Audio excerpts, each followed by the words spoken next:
Hey everyone, welcome back to this video today.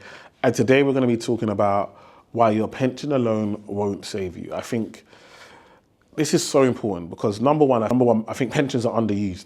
I don't think we use pensions enough. I mean a lot, especially young people, I meet them and they're just like, I don't want to put money in my pension. I'll do that when I'm 50. I'll do that when I'm older. And they missed all the compound interest that you can build over time when you start early. So number one, it's really important to start early. And so pensions are something that you should use. But then I meet people on the other side where pensions are the only thing they're putting money in. So when I talk about their retirement, all they're focusing on is putting money into pension. And I want to explain to you why you need to look at more than just pension. The likelihood is that pension is just not going to be enough to give you the life that you want and the retirement that you want just in putting money into pension. All right, so let's look at pensions. All right, so when it comes to pensions, I tell people about retirement, the number one thing they think about is pensions. But the reality is, what is a pension? A pension is money that is put away for the purpose of your retirement. So it's based for your retirement. And because of that, you can only access it at certain ages. So right now it's age 55, but it's going to age 57. So with pensions, we have, because it's aimed at your retirement age, we have an issue where you can't get access to it. So it's not something that is easily accessible. You can put money in, but it's not easily accessible. Now, what's a positive? I like to balance everything. What's a positive about a pension? Tax, all right? So pensions are very tax efficient. You get tax relief when you put money in. When you want to take it out, you get 25% of it tax-free. It grows tax-free. There's no capital gains tax. There's no income tax. There's no tax within a pension. So they're very tax efficient. So that's positive of pensions, all right? But the reality is that for most of us, again, good thing, employer. If you're employed, your employer contributes. So your employer contributes and the government. The government contribute as well. So these are good things when it comes to pension. Now, like I said, the main hurdle that I find is the limitation in regards to access, but also in regards to the high cost of living. Cost of living has just gone through the roof.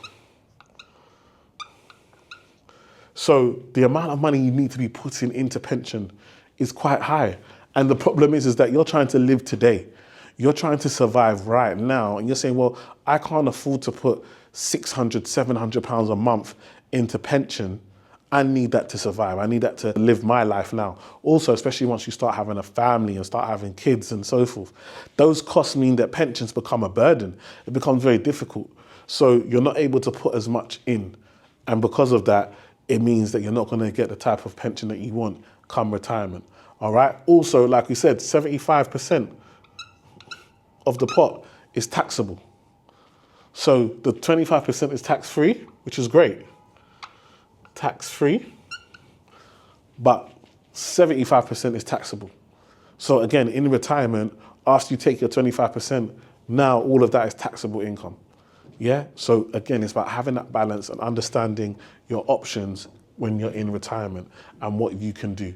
So for a lot of my clients, yes to pensions, yes, start early. If you're a young person now, start early. Do not opt out of your pension. Put money in. It's definitely beneficial. It's definitely something you should be doing. I always tell people you should look to be putting in somewhere between 10 to 15% of your income. That's what you want to look at putting into pension, 10 to 15%, and let that build towards your retirement. Okay, now that 10, 50% doesn't have to be just you.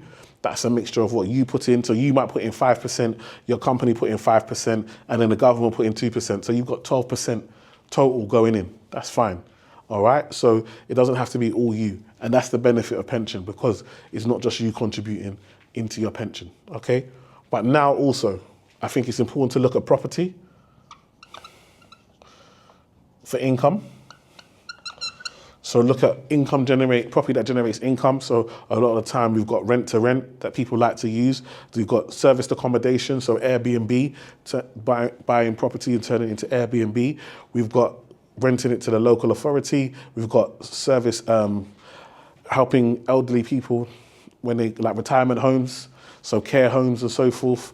So we've got loads of different options that can generate you good income through property. Also business. So that's something I want you guys to really consider as well, is business. So looking at side hustles. These are all towards your retirement. So don't just rely on pensions, have these. And then ISAs. I feel like I mention ISAs in pretty much every video because it's the most tax efficient, flexible wrapper we have. You've got £20,000 a year and you should all hope to get to the point where you're building enough income that you can be maximizing that £20,000 a year into ISA, okay? So build it up over time, yeah? So hopefully this has shown you that, look, number one, pensions are great. Pensions are something that you should be doing, something that you should be looking at, but also understand that actually I might need to invest in my ISA. If I want to retire at 50 and I can't get my pension to 57, then my ISAs might have to play a part, or business or property. I might have to lean on those things to give me the income until I can get access to my pensions. All right. Also, the good thing is, the thing about your pensions, once you start taking it, you're not adding to it anymore. So that's either going to stay the same or decrease. Whereas your property income can go up, your business income can go up, and you have your ISA income supporting you as well. So it's really important that you have multiple income streams and you see all of these things as your retirement pot, as the thing that's going to support you in retirement, not just the pension, okay? I hope that makes sense. Let me know your thoughts in the comments. Are you going to be putting more into pension? Are you leaning on pension? Are you mainly focused on property? Tell me how you're building your retirement plans going forward, and I'll see you on the next video. Thank you.